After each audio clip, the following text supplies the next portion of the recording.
is that I compared with my ex just a little bit. And because the person I was dating before, we dated 2 years and we didn't quarrel once.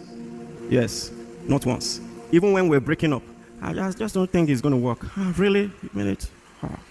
And we both cried, but we didn't exchange, nothing, just moved on. I didn't realize that was a toxic trait. Let me tell you something, it's not always toxic. Peace is possible. Are you listening to me? But there's another extreme. But when I brought it up, PL is not always okay. She's your pastor. So she just said, why didn't you marry her? Don't stress me, right? If it was so good, why are you here?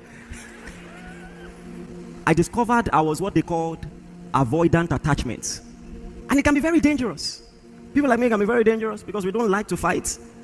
If you cross the line in the friendship, you will just discover, I won't talk to you again. I will just draw the line and that's the end. And so what happened was very simple. And this is the first time it's coming out of my mouth. That's how dangerous we can be.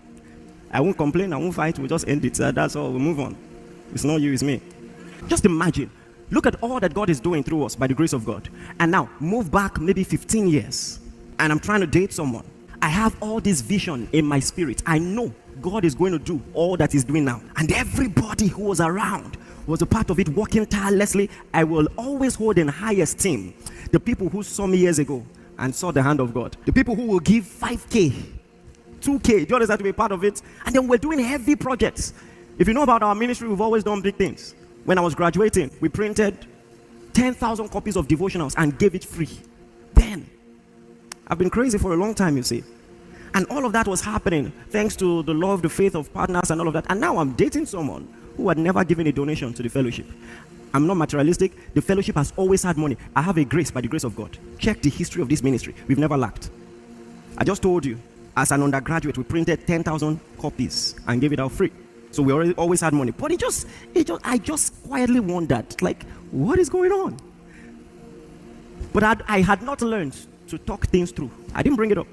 I just kept wondering. And so one day, I wanted to bring it up stylishly. I didn't know how to. So I just said, you know what? We have a project we want to do for the church. Can you loan me 15,000? We didn't need 15,000. I'm telling you, those of you who are aware, we printed devotionals every month, and it costs at least 600,000, and we did it every month without fail. And then she borrowed me the money. And then, I just kept it or something.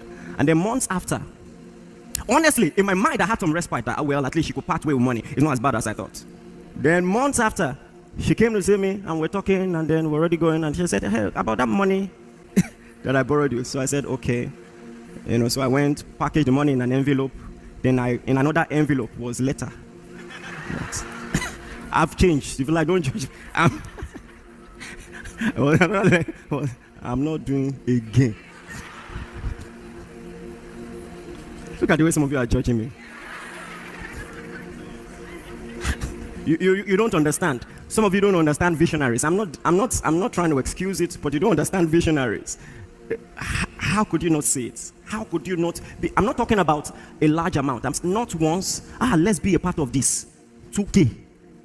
If it was, okay, give me the money back, but take 2K, just add to this. Not once. The approach was wrong. Do you understand? And I was in a school that didn't use phones. So maybe she thought, God, the more I explain it, to sound worse. So she must have thought it was a love letter. On the way in the bus, just opened it. She tried to call me, we don't have phone. So the reason I'm telling you this, listen. Now, imagine bringing that attitude into a marriage. You get what I'm saying? You don't want to talk things through. I told you last week, there's a reason women nag. You can be so poor at communication that they want any reaction, bad or good. Just react. Just show that you are alive in this relationship. I'll take anything. If it's anger, even if it's anger. Let me tell you something. To many ladies, anger is reassuring. It means you care. Some of you know what I'm saying.